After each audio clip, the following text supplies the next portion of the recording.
కొంతమంది కొన్ని రహస్యాలను వారి లోపలే దాచుకుంటారు. కొన్ని విషయాల్లో అది మంచిదే కాని కొన్ని విషయాల్లో ప్రమాదం కూడా. ఫ్రాన్స్ దేశంలో క్రోసినస్ అనే ధనవంతుడు ఉండేవాడు.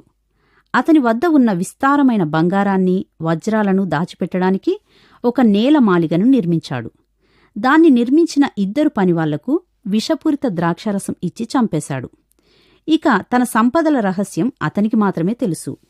ఒకరోజు ఆ సంపదలను చూచుకోవడానికి అతడు నేలమాళిగలోనికి వెళ్లాడు. ఇంతలో ఒక పిల్లి ఆ ద్వారానికి తగిలింది. ఆ ద్వారం బయట నుండి మూసుకుపోయింది.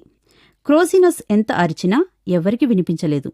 చాలా కాలం తర్వాత ఆ భవనాన్ని కొనుక్కున్నవారు ఈ నేలమాళిగ ద్వారాన్ని కనుగొన్నారు.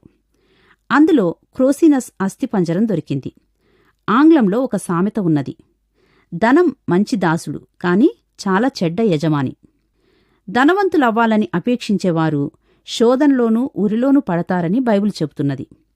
కాబట్టి మనం అస్థిరమైన ధనంపై నమ్మకముంచకుండా, దానికోసమే ప్రయాసపడకుండా సద్గుణం, సత్క్రియలనే ధనమును సంపాదించుకుందాం. మనకున్న ధనంలో నుండి అక్కరలో ఉన్నవారికి సహాయం చేస్తూ పరలోకంలో ధనం సమకూర్చుకుందామా?